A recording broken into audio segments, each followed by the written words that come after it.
Our submission with regard to court took into consideration all the evidence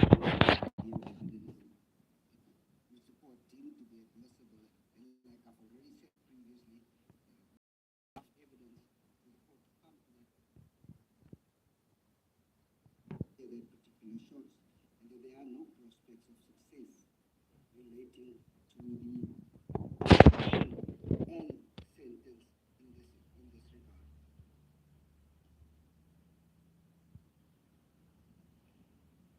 If we deal with applications for leave to appeal,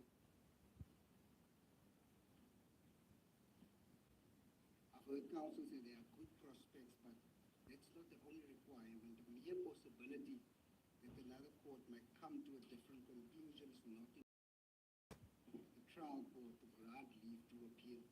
The reason for that, why the courts have taken such a view, if your worship is of the view that the conviction was correct, allowing an application for leave to appeal will absolutely amount to a waste of judicial resources when there's no prospects of success. I submit that counsel might have an arguable case, but if there's no realistic chance, insofar as the conviction is concerned, that he will succeed. It has been pointed out in so many cases, the Supreme Court of Appeal has stated what is the test of reasonable prospects of success, postulates it's a dispassionate decision based on the facts and the law that the Court of Appeal could reasonably arrive at a conclusion different to that of the trial court. In order to succeed, therefore, the appellant must convince the court on proper ground that he has prospects of successful appeal and that those prospects are not remote but have a realistic chance of succeeding. Most required to establish than that of a mere possibility of success. A mere possibility of success, an arguable case, like I said, or one that is not hopeless is not enough. This is basically what I said counsel has argued before your worship. There must be a sound rational basis to conclude that there is a reasonable prospects of success. Insofar as the sentence is concerned, before I go there, I just want to say the court has thoroughly considered all the evidence, like the court pointed out earlier. The court has Please a guys, long hit the judgment subscribe button dealing guys, we're almost exactly at with every 300 issue subs guys. that has now been raised by counsel. Whereas the court has made Please those hit the findings in subscribe respect button of guys, we're each of almost the at points 300 raised. subs guys. My submission Please hit insofar the as the subscribe button conviction guys. is concerned, there is no reasonable prospects of success and no realistic chance that it will be overturned on appeal. Insofar as the sentence is concerned, you was of the view that I did request that the 15-year sentence must be imposed.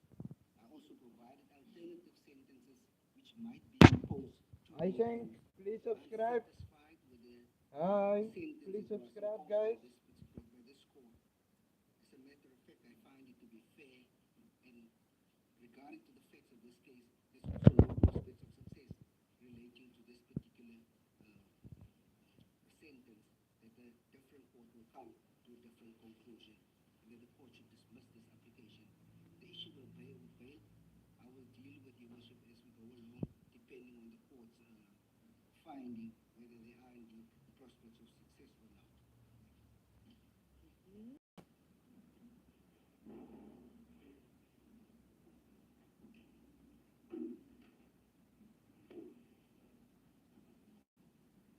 Worship, let me start with the arguments made about the correct test.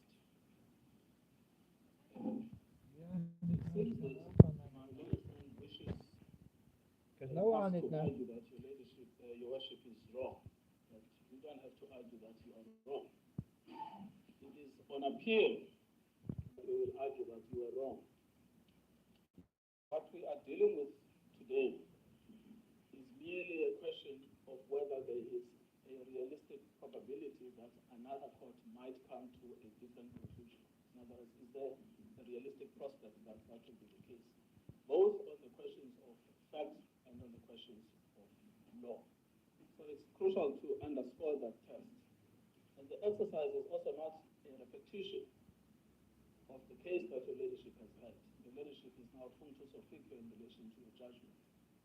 So we don't have to persuade your leadership that you are wrong. We simply have to show that someone else looking at the same facts might come realistically to a different conclusion. The only Court case, my man. argument made by the state, and it's important to Please, guys, examine hit the their subscribe case, button. what they have said now, is around Thanks, my Arthur man. I South. really appreciate it. Please That's the subscribe, only thing guys. they have said. Now, your leadership, Bye. if you contrast Please that subscribe, guys. with Speedy, please the subscribe, Speedy. case that has been Please made on subscribe, behalf Speedy. of the accused, R versus Blom. Please, guys, comment your name in the comment section, guys. But there are so many other grounds. Comment your name in the for comment this section so I can appeal choose in the that chat, have guys. been found. Reality is Please, guys, none hit the of those subscribe button now, guys. What you have is just a generic submission that there is no reasonable prospect of success, and there is no reasonable likelihood that a different court looking at the different facts might arrive at a different conclusion. So in effect, you are then not dealing with an application for conviction that has been seriously contested by the state. It's raised only one ground and they've ignored each and every ground, and they've put them under this omnibus category that there is no reasonable prospect. So that's point number one, that actually this is not meaningfully opposed by the state. Point number two is that what that does is that it therefore leaves those grounds uncontested. Now, that has serious implications for your worship's weighing. So if you have an accused person that gives you 10 grounds, and you've got an NPA that responds to 1 ground, and that leaves 9 grounds unopposed, in effect, what does that then do to the court? Is the court now supposed to fill the gap? We have got to the point where literally anybody can build a fully working app without knowing how to code. This is base 44.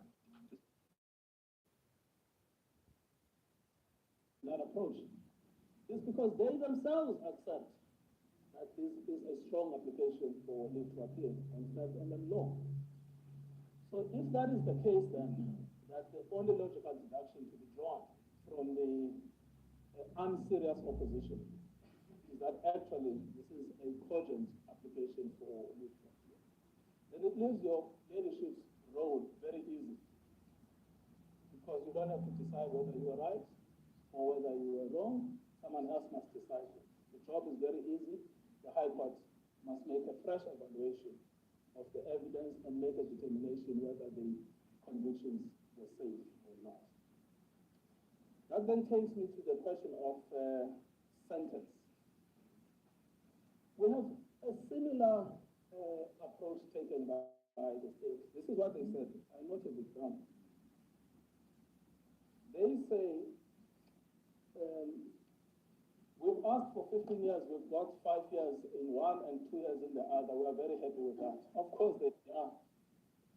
But the question is whether there is a realistic chance that someone else looking at these facts might arrive at a different conclusion, or whether or not there is a reasonable likelihood of success on the appeal of this sentence.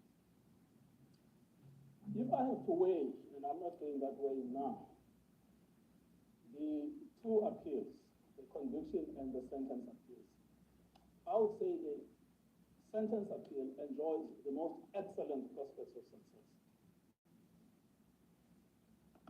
One, because you are not dealing with a field that is occupied by judicial precedent. And it is correct as a matter of law if you are not dealing with a field that is occupied by consistent precedent to say the higher court must relook at it. And that is not because your worship is admitting that you were wrong. Your worship is simply saying there are different views in this field of law, and let the higher court relook at this and make a determination. Just take one example on the discharge alone. Look at the telephone cases we looked at yesterday,